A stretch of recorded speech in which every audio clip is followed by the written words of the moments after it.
Gálatas capítulo 5, a gente vai ler a partir do verso 25 até o capítulo 6, verso 10.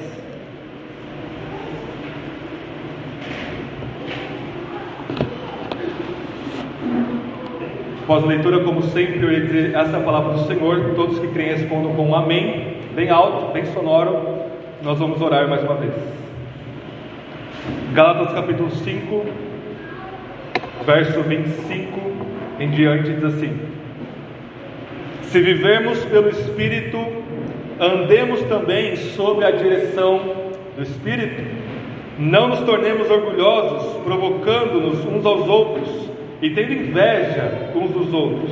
Irmãos, se alguém for surpreendido em algum pecado, vós que sois espirituais, deveis restaurar essa pessoa com espírito de humildade, e cuida de ti mesmo, para que não sejas tentado também.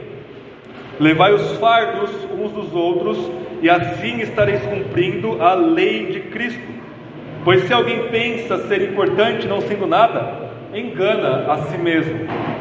Mas cada um avalie seu próprio procedimento, e então terá motivo para orgulho somente em si mesmo e não nos outros, porque cada um carregará o seu próprio fardo. O que está sendo instruído na palavra deve repartir todas as boas coisas com aquele que o instrui. Não vos enganeis, Deus não se deixa zombar. Portanto, tudo o que o homem semear, isso também colherá. Pois quem semeia para a sua carne, da carne colherá ruína. Mas quem semeia para o Espírito, do Espírito colherá a vida eterna. E não nos cansemos de fazer o bem, pois se não desistirmos, colheremos no tempo certo. Assim, enquanto temos oportunidade, façamos o bem a todos, principalmente aos da família da fé. Essa é a palavra de Deus. Amém? Vamos orar mais uma vez. Deus bendito, nós já invocamos o Teu nome, louvamos o Senhor, tudo isso em resposta à Sua graça que nos traz aqui, e que nós pedimos a Deus neste momento que o Senhor fale conosco poderosamente, como nosso irmão Danilo orou ao Senhor mais cedo. Esse é o momento mais importante da nossa semana, onde o Senhor fala conosco pela Sua palavra, através da loucura e da fraqueza da pregação. Que o Senhor seja exaltado e somente o Senhor, e que nós sejamos humilhados debaixo da Sua poderosa mão, debaixo da Sua poderosa palavra, que ela nos fira, mas que também ela nos cure, e que ela nos traga diante do Senhor, e que o Seu Espírito a use para nos transformar em mais de Cristo. É o que nós te pedimos, Senhor, em nome de Jesus. Amém e amém. Só lembrando o contexto, irmãos, à medida que nós vamos concluindo Gálatas, o que nós temos aqui nessa região chamada Galácia são igrejas plantadas por Paulo, em que depois de Paulo ter partido delas, falsos mestres e falsos cristãos entraram nelas, estavam exigindo que os cristãos que eram pagãos, não judeus, que foram convertidos, aderissem a certas leis de Moisés, que agora, debaixo da nova aliança, estavam abrogadas. Ou seja, circuncisão, leis alimentares, leis de dias, sábados, por exemplo.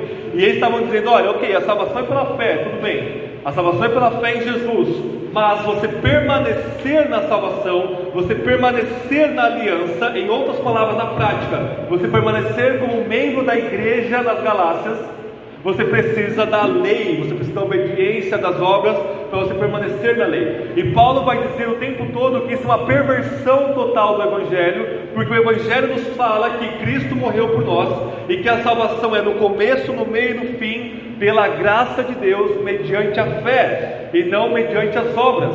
Então sempre a base é a fé e nunca é as obras. As obras, elas são um fruto, um resultado daquilo que Deus faz em nós, e da fé que atua pelo amor, como Paulo vai dizer aqui na carta aos Gálatas. E depois de expor o Evangelho nos 2, 3 primeiros capítulos, ele passa então a mostrar o que significa a verdadeira liberdade cristã. É óbvio que ele faz isso porque esses legalistas da igreja estavam destruindo, minando a liberdade que aquelas igrejas, aqueles irmãos e irmãs tinham em Cristo Jesus, e ele passa a mostrar, a partir do capítulo 5, o que é de fato nós sermos livres. E a gente viu que uma melhor definição bíblica de liberdade é uma escravidão que leva para a vida, porque nós temos essas duas opções: escravidão que leva para a morte, que é a escravidão ao pecado, ao diabo, e a escravidão que leva para a vida, que é nós servirmos o único, soberano e bom Senhor, que é Jesus. E ao sermos servos, escravos de Cristo, nisso está a nossa verdadeira liberdade, porque nós somos libertados do pecado, nós somos libertados das amarras do diabo, e nós somos agora inseridos no Espírito. O Espírito habita em nós, e ele começa a frutificar o caráter de Cristo em nós. Isso que a gente viu 2 semanas atrás no fruto do Espírito: amor, paz, alegria, bondade, benignidade, domínio próprio, mansidão. Contra essas coisas não há lei, contra essas coisas não há limitações, porque o Espírito vai produzindo cada vez mais o caráter de Cristo em nós. O Espírito habita em nós pela fé que Ele mesmo nos dá, e a salvação ela continua, a santificação se dá quando nós olhamos para Cristo pela fé, e aí de fato o nosso coração obedece com a obediência da nova criação que foi inaugurada pelo Espírito em nós. E a partir daqui, irmãos, em Gálatas 5, do 25 até o 6:10, Paulo vai mostrar qual que é o resultado dessa nossa verdadeira liberdade. Qual que é o resultado desse nosso viver no Espírito? Quais são os frutos dessa obra do Espírito em nossas vidas, ao nos levar a Cristo e nos moldar ao caráter de Cristo? Então, os resultados dessa liberdade, que é um tema que o mundo todo deseja saber o que é liberdade e como de fato viver essa liberdade. E o que nós temos no mundo é o que eu vou chamar de liberdade Hakuna Matata. Vocês lembram do Timão e Pumba? Quando eles começam a cantar aquela musiquinha ali pro leão, né? Por cima, Hakuna Matata é o lema deles, e esse lema significa: os seus problemas você deve esquecer e você deve viver esse carpe diem, esse aproveitar do momento, não se preocupar com nada nessa vida, e você viver essa liberdade de problemas. E de fato isso não é liberdade nenhuma. De fato o próprio desenho vai mostrar que não tem como viver dessa forma, porque nós estamos cercados por um mundo caído, nós somos cercados pela graça de Deus que nos leva à responsabilidade, e nós precisamos assumir essas responsabilidades para nós e vermos o que de fato significa na prática vivermos no Espírito. Então, verso 25, a primeira coisa que nós vamos ver aqui, diz o seguinte: se vivermos pelo Espírito, andemos também sob a direção do Espírito. E essa é a grande pergunta que a igreja pós-século 20, século 20 e 21, não consegue responder biblicamente o que significa viver no Espírito. Por quê? Vejam, antes do século 20, nós tivemos grupos na igreja que são heréticos, portanto estavam fora da igreja, que davam uma ênfase muito grande ao sobrenatural. E quando grupos começavam a dar uma ênfase muito exacerbada ao sobrenatural, para além do natural, ou além do cotidiano, que a Bíblia nos chama a viver, esses grupos sempre acabavam em heresias das mais abomináveis possíveis. Todos os primeiros séculos a gente teve os montanistas.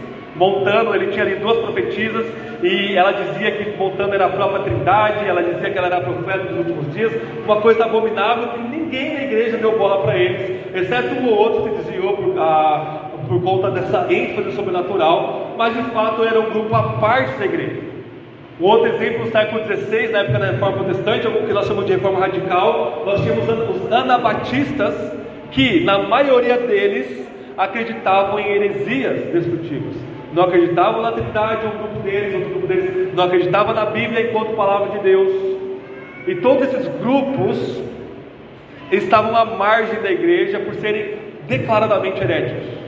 Mas no século XX nós temos um movimento dentro da igreja de Cristo, que é o movimento do pentecostalismo, que vai abraçar a ortodoxia cristã, que vai abraçar a Trindade, a Bíblia como palavra de Deus, a salvação em Cristo Jesus. Jesus morreu pelos nossos pecados, e que vai dar essa ênfase ao sobrenatural, e vai fazer umas reinterpretações inéditas da palavra de Deus, em alguns pontos que não vai tirar a salvação deles, mas vai trazer algumas coisas ruins para a espiritualidade dos nossos irmãos pentecostais. O problema é que a grande maioria de nós, que vamos para uma tradição mais reformada, viemos nesse contexto, e por estarmos imbuídos nesse contexto aqui no Brasil, nós não sabemos dizer o que é vivermos sob a direção do Espírito, sem imediatamente nossa mente referenciar a esse movimento que tem um pouquinho mais de 100 anos aí, em toda a história da igreja. O que nós precisamos fazer então é o que? Voltarmos para o texto bíblico e deixar o texto bíblico falar conosco o que significa vivermos debaixo da direção do Espírito.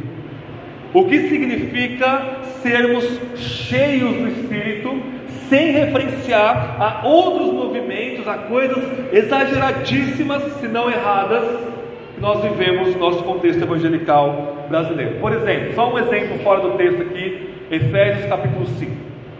O texto clássico que Paulo vai dizer: não vos embriagueis com o vinho que há contenda, mas enchei-vos do Espírito. E a gente prepara nessa linha, nesse ponto na carta, e diz: o que significa sermos cheios do Espírito? Como eu saber que eu sou cheio do Espírito? Será que eu vou precisar virar um portal aqui, ter cura, ressurreição de mortos e paralíticos andando, cegos vendo?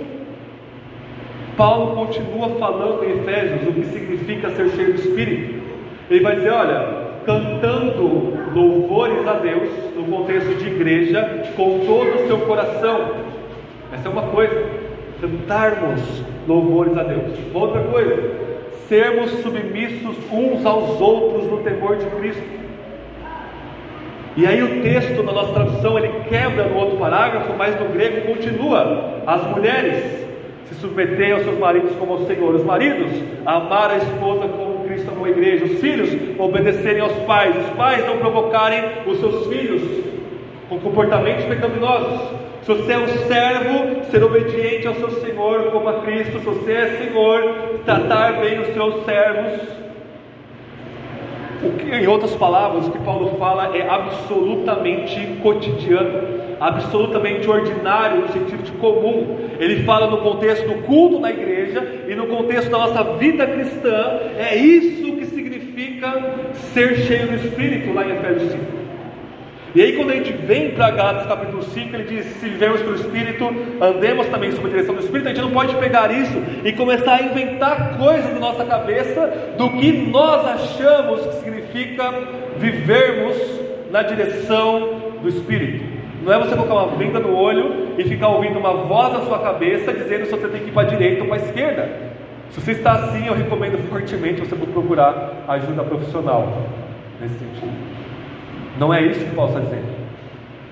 O próprio contexto, o próprio texto, seguindo a leitura, vai dizer para nós o que significa nós vivermos debaixo da direção do Espírito, e o Espírito trabalhando o caráter de Cristo no fruto do Espírito em nossos corações, em nossa vida. Como isso se dá na prática? O que Paulo vai colocar aqui no restante do texto é duas dimensões que somadas mostram toda a nossa vida. Primeiro ele vai mostrar os resultados espirituais e morais de nós vivermos debaixo da direção do Espírito, e depois ele vai mostrar a dimensão prática, material, concreta do que significa nós vivermos debaixo da direção do Espírito. Então vamos lá. Segundo lugar, o que significa vivermos debaixo da direção do Espírito? Em outras palavras, como se resulta a obra do Espírito em nossas vidas, nessa dimensão espiritual e moral que Paulo trazer para nós. Em primeiro lugar, a verdadeira liberdade espiritual que o Espírito causa em nós, o verdadeiro trabalhar do Espírito, ou seja, nós vemos como estamos debaixo do Espírito pela humildade que o Espírito trabalha em nós. Verso 26, Gálatas 5:26. Não nos tornemos orgulhosos, provocando-nos uns aos outros e tendo inveja uns dos outros. Primeira coisa que Paulo fala: você vai viver na direção do Espírito, você não vai ser orgulhoso, você não vai ser invejoso. E é exatamente o que o legalismo causa nas igrejas e nas pessoas. Quando você tem uma espécie de legalismo, onde você tem uma racha na igreja, pessoas mais espirituais, pessoas menos espirituais, pessoas que estão mais debaixo da lei e pessoas que não estão vivendo de forma mais relaxada, você cria esse orgulho, você cria essa exacerbação, esse vangloriar-se em si mesmo. É isso que os falsos mestres estavam fazendo. Eles chegavam na igreja, todos bonitões, com uma roupa diferenciada, a gente pode imaginar, contextualizando os nossos dias, com um ar de espiritualidade, com o nariz empinado, dizendo: vocês estão vivendo relaxadamente. Você precisa circuncidar aquele menino, você precisa parar de comer carne de porco, você precisa guardar o sábado, guardar os dias de festa, porque é isso que a lei de Moisés faz. A gente já viu que isso é tirar a lei do Antigo Testamento fora do contexto canônico da inauguração do reino de Deus com Cristo Jesus. E isso traz orgulho. Por outro lado, o trabalhar do Espírito em nossas vidas. Como você sabe que você está vivendo na direção do Espírito? Humildade. Humildade. Filipenses, Paulo vai dizer que a humildade é quando você considera o seu próximo superior a você. Quando você considera o seu próximo alvo do seu amor, alvo do seu serviço, alvo da sua dedicação, e não o contrário. Então, se você está achando que você é melhor que alguém, que você é mais espiritual que alguém, ou qualquer nível nesse sentido, qualquer orgulho nesse sentido, você não está na direção do Espírito, você está na direção da carne, por mais religioso que você pareça. E o epítome desse exemplo são os fariseus, que não tinha ninguém mais moral do que eles na história do mundo todo até o século I. E Jesus olha para ele e diz: vocês são sepulcros caiados, branquinhos por fora, bonitinhos por fora, limpinhos por fora, por dentro está lá um cadáver em estado de putrefação, podridão espiritual, é o que está dentro de vocês. Então essa é a primeira coisa. Se a nossa igreja começar a se orgulhar, quer seja o pastor, o líder, o pessoal do louvor, que ensina a escola bíblica, ou qualquer quem que seja, essa pessoa, e portanto trazendo consequências para a igreja, perdemos a direção do Espírito nesse sentido. O Espírito nunca conduz alguém ao orgulho. Aproveitando Filipenses, me veio à mente, o hino a Cristo Jesus tenho a mesma atitude que houve em Cristo, que ao ser Deus, morreu na cruz por nós. Essa é a atitude que o Espírito produz em nós. Então, quando você vive no Espírito, na liberdade do Espírito, ser guiado pelo Espírito vai se traduzir na prática em você ser humilde. E isso aos olhos carnais não é espiritual, isso é fraqueza, isso não é nada, isso é você mostrar que você está por baixo. E o reino de Deus, o reino de Cristo vem para inverter esses valores. A gente está vendo na nossa reunião de oração de quarta-feira, a gente está vendo vários meses só sobre o fruto do Espírito, que na ética pagã dos gregos, dos romanos, de Platão, de Aristóteles, nunca humildade era uma virtude, nunca.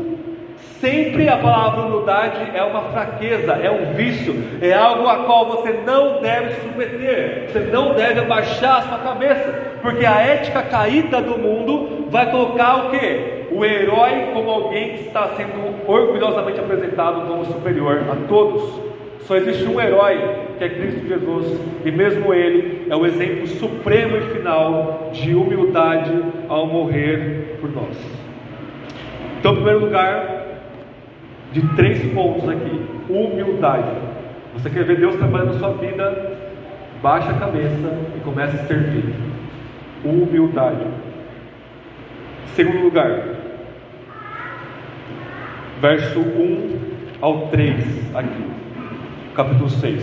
Nós vamos ler e eu vou falar o que esse texto significa. Irmãos, se alguém for surpreendido em algum pecado, vós que sois espirituais. O que é espiritual aqui? É uma casta diferente de pessoas? Não. Espiritual para Paulo significa aquele que tem o Espírito. Toda a igreja, presume-se, tem o Espírito. Vocês que têm o Espírito devem restaurar essa pessoa com o espírito de humildade.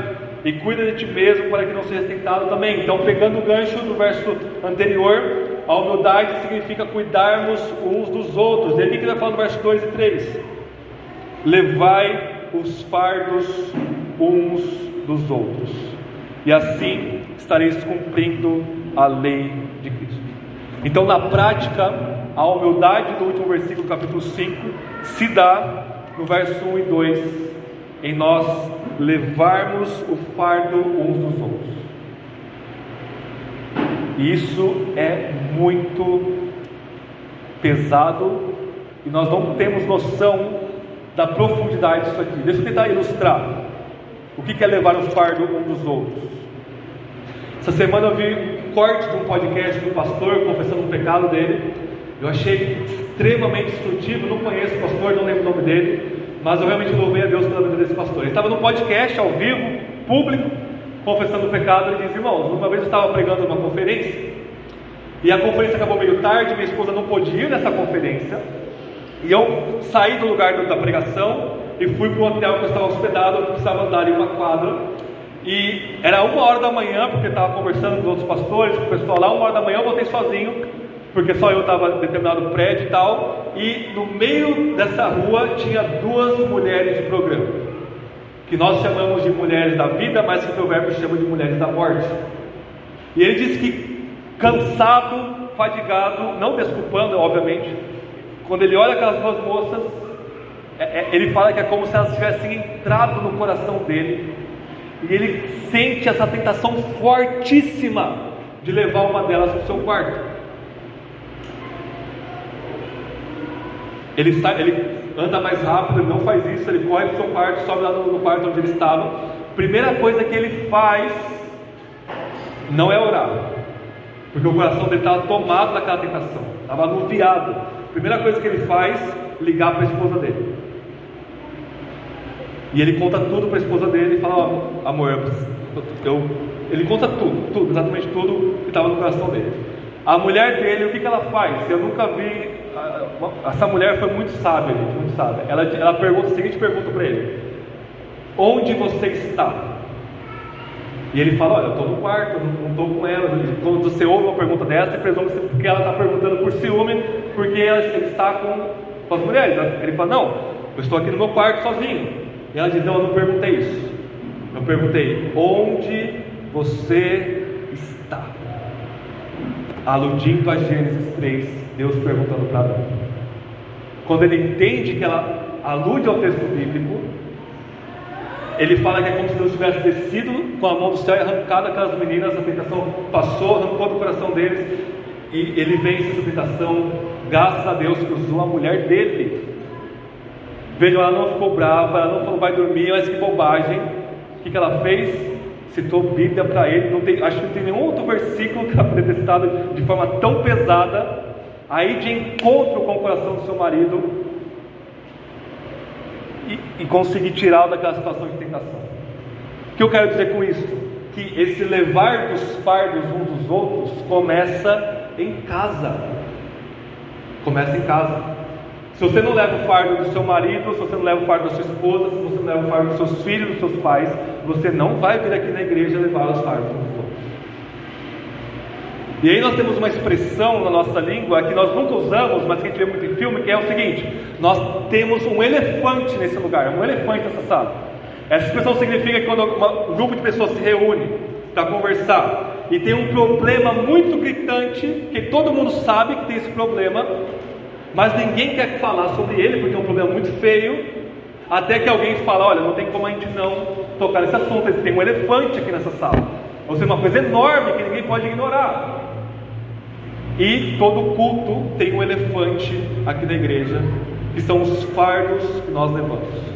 Neste exato momento, o seu marido, a sua esposa, seus filhos, seus pais têm imensos fardos que está carregando sozinho, mas que não era para carregar sozinho. Sejam sinceros uns com os outros. Você não precisa fingir uma falsa espiritualidade com sua esposa, com seu marido, com seus filhos.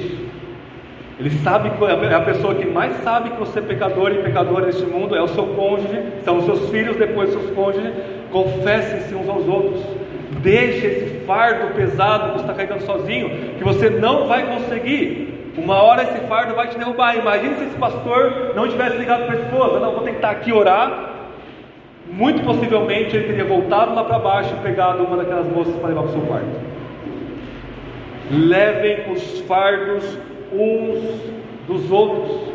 Na mitologia grega nós temos um mito que é o do Atlas, onde nós temos o nome do nosso Atlas, mas o Atlas originalmente era um gigante, era um titã, que por ter se rebelado contra Zeus e ter perdido, é condenado por Zeus a quê? A carregar o mundo nos seus ombros. Ele sustenta o planeta Terra nos seus ombros, ele não pode se mexer, ele não pode sair dali. Atlas está condenado por toda a eternidade a não se mexer. E vejam, essa imagem da ética pagã, você suportar as coisas de forma estoica, de forma heróica, de forma individual e individualista. Nada está mais longe da Bíblia do que isso. Paulo fala: levai os fardos uns dos outros. E aí sim, quando você tiver o peso dos seus fardos, dividindo com o seu marido, com a sua esposa, você vai chegar mais leve aqui na igreja e você vai conseguir levar os fardos aqui dos seus irmãos e irmãs em Cristo Jesus. Se você está com fardos, chegue na igreja e confesse-os. Procure um irmão, uma irmã mais maduro, você tem mais confiança, e coloque o fardo no ombro dele também, porque é isso que Cristo nos chamou a fazer: levar os fardos uns dos outros. Então vejam, o resultado de vivermos sob a orientação do Espírito é nos expormos e é levar os fardos uns dos outros. E aí, verso 1: quando alguém pecar, o que os falsos mestres estão fazendo? Fora daqui. Aqui só tem pessoas certinhas.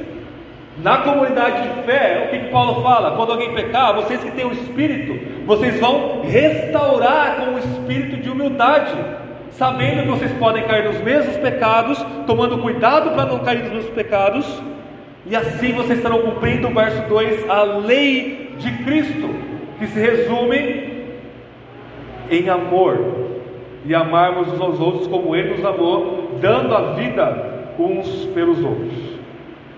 Terceiro lugar, para fecharmos esse ponto espiritual / moral, verso 3 ao 5, leiamos. E aqui parece que Paulo vai contradizer tudo o que ele falou. Olha o texto: pois se alguém pensa ser importante, não sendo nada, engana a si mesmo. E aí a novidade para vocês, para mim: nenhum de nós é importante. O único que realmente importa é Cristo. Verso 4: mas cada um avalie o seu próprio procedimento, e então terá motivo para orgulho somente em si mesmo e não nos outros, porque cada um carregará o seu próprio fardo. E como é possível? Paulo acabou de falar: levar os fardos dos outros, não se orgulhem. E aqui ele fala: vocês podem se orgulhar em si mesmo, porque cada um vai levar o próprio fardo, ninguém vai levar o fardo de ninguém.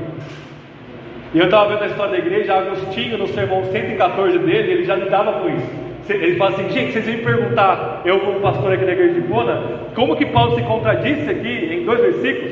Vocês estão ficando doidos? Paulo, debaixo da direção do Espírito, sendo um homem brilhante, ele não se contradiz em nenhum momento.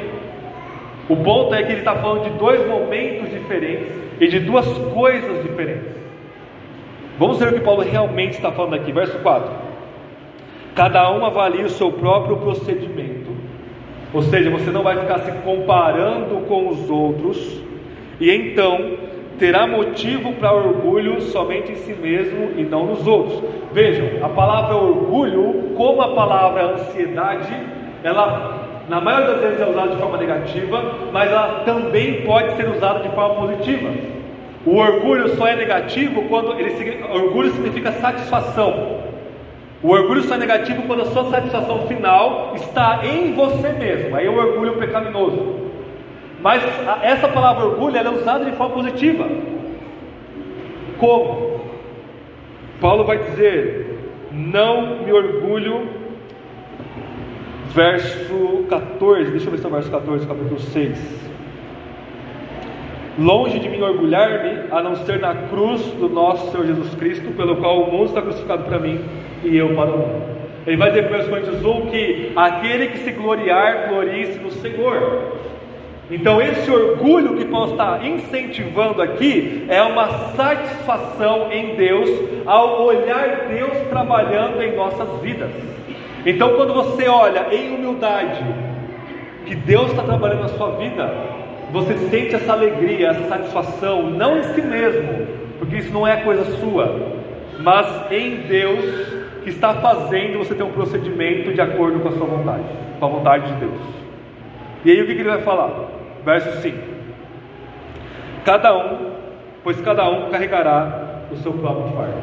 Vejam que o verbo carregará aqui está no futuro, enquanto ele fala lá no verso 2, no presente, levem os fardos uns dos outros. Aqui ele coloca esse fardo num contexto escatológico do julgamento final, ou seja, o seu procedimento, você vai satisfazer em Deus para ele trabalhar em você, e no julgamento final cada um carregará o seu próprio fardo.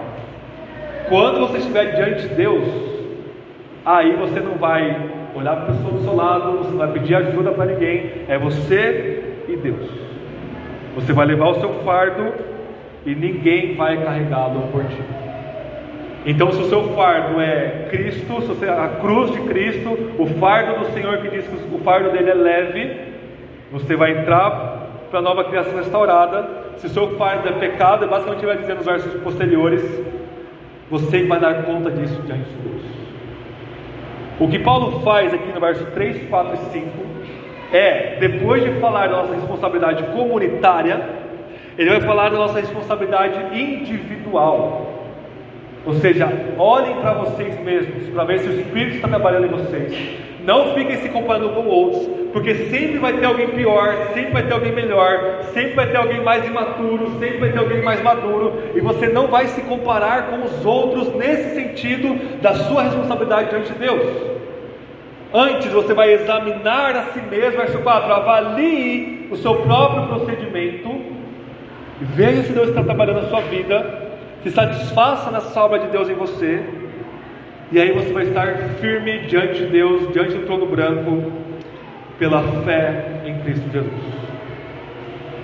Então a verdadeira liberdade resulta nessa responsabilidade que nós temos.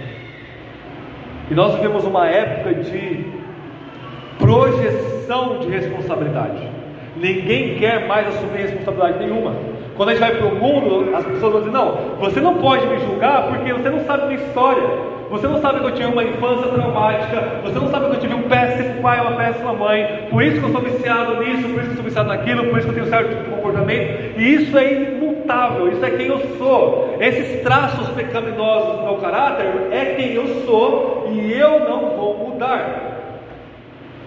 Mas até mesmo os médicos ímpios, os terapeutas ímpios, os grupos de alcoólicos anônimos que fazem algum resultado, todos eles sabem a mesma coisa, que para haver um certo tipo de cura na vida das pessoas, é absolutamente necessário que a pessoa tome para si alguma responsabilidade do seu comportamento. Se você vai para uma terapia, para um médico, para um grupo, você está com algum problema, e lá a pessoa diz, não, você não tem culpa nenhuma, você nunca vai se libertar dos seus vícios. Isso falando a nível macro da humanidade. E quando a gente vem para a igreja, tudo é culpa do outro. Eu desei da igreja porque eu tive uma igreja ruim, é culpa do pastor. Aquela pessoa olhou torto para mim, aquela pessoa falou uma coisa que eu não gosto, por isso eu estou desanimado. Paulo vai dizer, assuma a responsabilidade da sua vida, do seu procedimento diante de Deus. Então o resultado espiritual e moral de nós vivemos debaixo da direção do Espírito é bem prático, é bem comunitário e é bem responsável. É nós sermos humildes, amarmos e levarmos os fardos uns dos outros, nunca é individualista, e ter consciência da sua responsabilidade diante de Deus. E aí a partir do verso 6 até o verso 10, Paulo vai trazer de novo três coisas da dimensão material. Existe uma dimensão material na nossa vida no Espírito, e no contexto evangélico, que é absurdamente gnóstico, onde a matéria é má e a espiritualidade é o oposto de materialidade, isso aqui é absurdo, mas na Bíblia a matéria é boa, e ela faz parte de quem nós somos. Nosso corpo é tão bom que Deus vai ressuscitá-lo no último dia. Ele não vai fazer a criação virar pó, Ele vai restaurar a criação material. A nova Jerusalém descerá do céu neste mundo. A gente viu 6 meses de Apocalipse, isso aqui. Deus restaura a criação material também. 3 coisas. Em primeiro lugar, verso 6: o que está sendo instruído na palavra deve repartir todas as boas coisas com aquele que o instrui. Quarta-feira vocês fizeram um gesto belíssimo. Vocês fizeram uma festinha surpresa para o meu aniversário. A Bia também fez aniversário, e foi um momento muito bom. Quando a gente olha para aquele momento na quarta-feira, a gente diz: não, a gente teve um momento espiritual de oração, e aí depois a gente teve um momento carnal de festa. A Bíblia não olha assim. A Bíblia olha como espiritual tanto a nossa oração que a gente fez, quanto a nossa alegria de estarmos juntos e comermos juntos. Vocês gastaram dinheiro comigo, trazendo um bolo e salgado e refrigerante. Isso, que é um nada aos olhos carnais, é viver debaixo da direção do Espírito. E não somente no nível pastoral, mas qualquer um que te instrui. Paulo não está dizendo aqui pastor, ele está dizendo aquele que é instruído na palavra, por valorizar a palavra acima de tudo, vai repartir bens materiais, todas as coisas boas, com aquele que está instruído. Então, se alguém está te discipulando, se alguém está te catequizando, se alguém chegou para você e te compartilhou um versículo, você valoriza isso tanto, que você, irmão, vem aqui almoçar em casa, vem aqui tomar um café comigo, está precisando de alguma coisa, deixa eu fazer uma oferta na sua vida.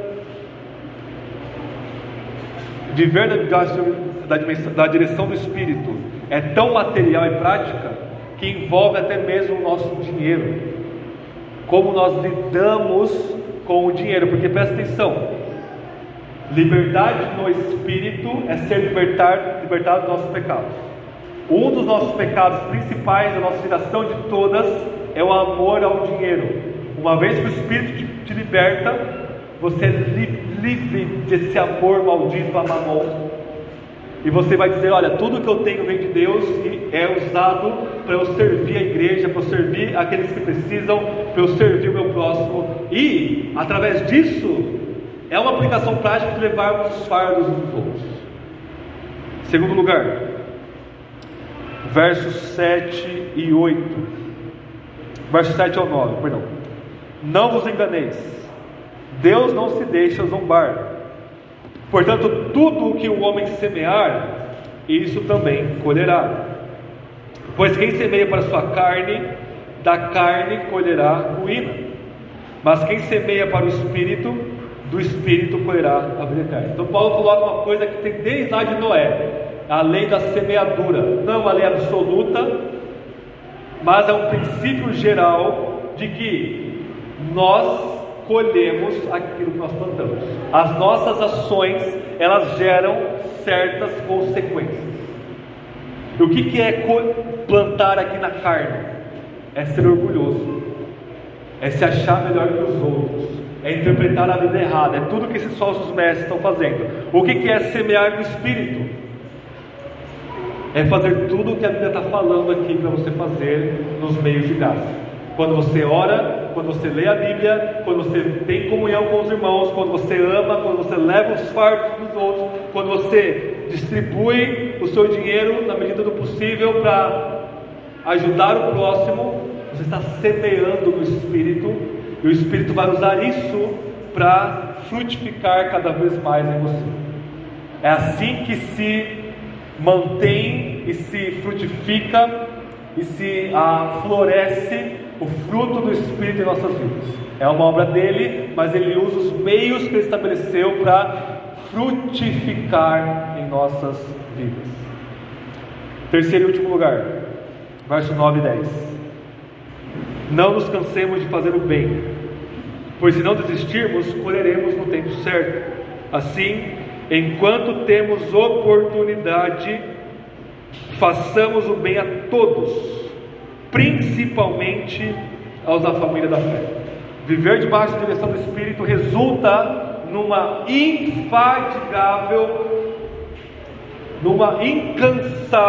incansável altruísmo, fazer o bem ao próximo.